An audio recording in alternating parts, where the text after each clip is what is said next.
En el podcast de la semana pasada revisamos los aspectos más básicos de la creencia del infierno y vimos que la Biblia aporta más contradicciones que confirmaciones en esta doctrina. Esto se debe a que la creencia del infierno es completamente ajena a la instrucción divina.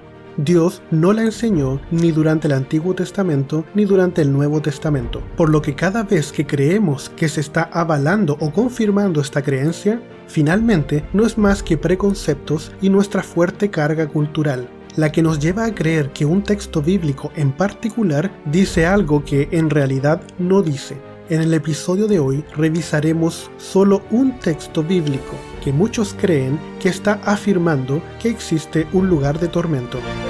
Esto es Reflexiones de un Peregrino, un podcast del Ministerio La Verdad Presente. Mi nombre es Ariel y en el episodio de hoy discutiremos si realmente cuando Jesús murió fue al infierno a predicar.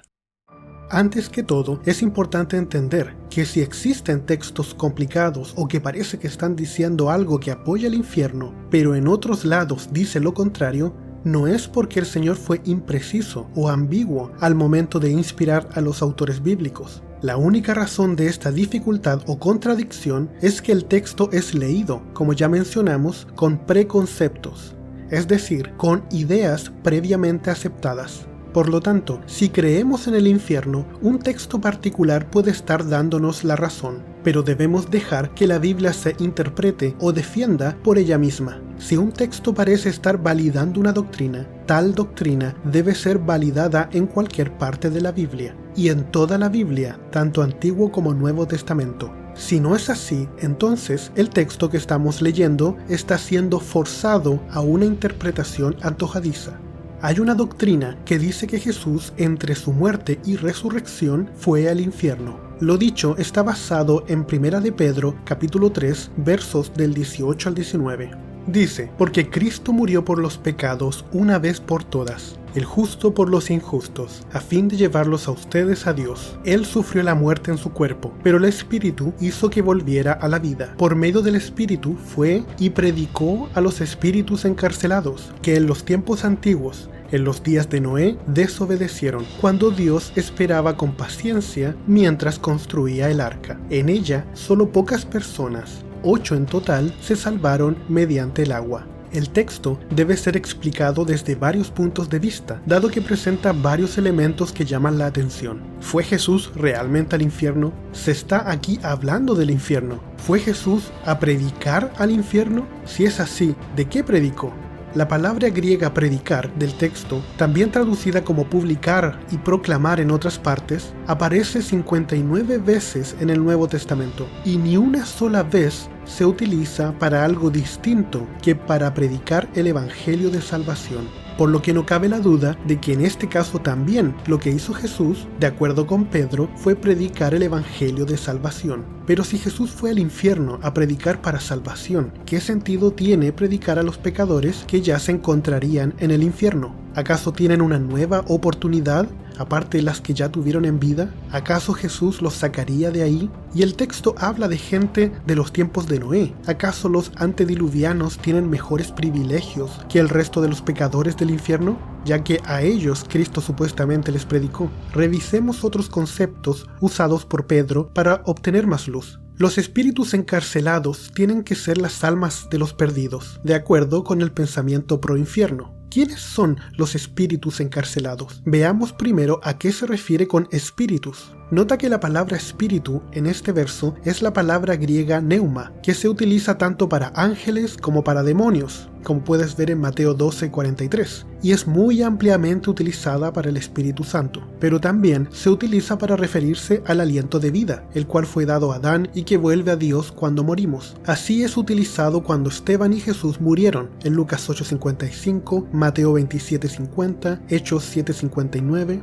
Además, Hechos 17:16 y 18:25 también se traduce como un estado de ánimo. Finalmente, el espíritu puede ser utilizado para personas, como se usa en 1 de Corintios 16:18, Gálatas 6:18, 2 de Timoteo 4:22 y Filipenses 4:23. El texto de Pedro hace referencia a seres, por lo que debemos decidir si se trata de ángeles, demonios o personas. No es tan complicado decidir si vemos cómo continúa el texto. Dice que eran los antediluvianos. Aquí claramente se está refiriendo a personas, a humanos. De hecho, Pedro está hablando de la historia de Noé, porque las 8 personas que se subieron al arca se salvaron por medio del agua. Y ahora Pedro explica, por la muerte de Cristo, nosotros somos salvos por medio del bautismo, que es otra agua. Así que Pedro está comparando las personas de la historia de Noé con las personas que vivimos después de la muerte de Cristo en la cruz. Así que los espíritus encarcelados del texto de Pedro se refiere a los seres humanos en los tiempos de Noé.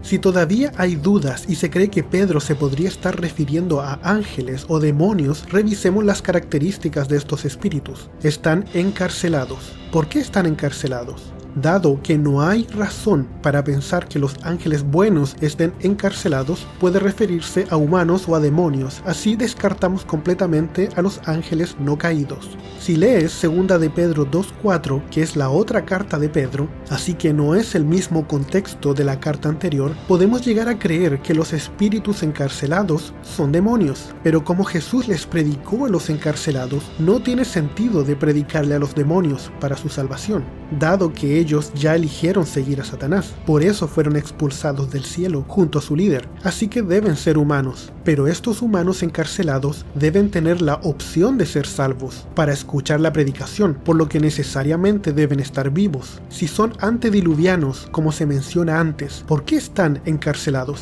Dejemos que la misma Biblia interprete la idea. En Isaías 14, el profeta habla de Satanás de la siguiente forma. Verso 13. Decías en tu corazón, subiré hasta los cielos, levantaré mi trono por encima de las estrellas de Dios, gobernaré desde el extremo norte en el monte de Dios. Y los versos 16 y 17 dicen, los que te ven te clavan la mirada y reflexionan en cuanto a tu destino. Y este es el que sacudía la tierra y hacía temblar a los reinos, y el que dejaba el mundo hecho un desierto, el que arrasaba sus ciudades y nunca dejaba libres a los presos. El profeta Isaías dice que Satanás tiene presos, y es que la humanidad es esclava del pecado, de acuerdo con la Biblia, así que mientras seamos pecadores sin salvación, estamos encarcelados. Pero Jesús vino a libertar a los encarcelados. Juan 8, 31 al 34 dice, Jesús se dirigió entonces a los judíos que habían creído en él, y les dijo, si se mantienen fieles a mis enseñanzas, serán realmente mis discípulos, y conocerán la verdad, y la verdad los hará libres. Nosotros somos descendientes de Abraham, le contestaron, y nunca hemos sido esclavos de nadie. ¿Cómo puedes decir que seremos libertados? Ciertamente les aseguro que todo el que peca es esclavo del pecado. Respondió Jesús. Mira lo que profetizó Isaías de la obra de Jesús en el capítulo 42, versos 6 y 7. Yo Jehová te he llamado en justicia, y te sostendré por la mano. Te guardaré y te pondré por pacto al pueblo, por luz a las naciones, para que abras los ojos de los ciegos, para que saques de la cárcel a los presos, y de casas de prisión a los que moran en tinieblas. La verdad nos hace libres, pero sin la verdad somos esclavos de Satanás, es decir, nos tiene encarcelados. Y Jesús predicó a los esclavos del pecado en los días de Noé. Primera de Juan 3:8 dice, para esto apareció el Hijo de Dios, para deshacer las obras del diablo. Jesús predicó a través de Noé a los antediluvianos.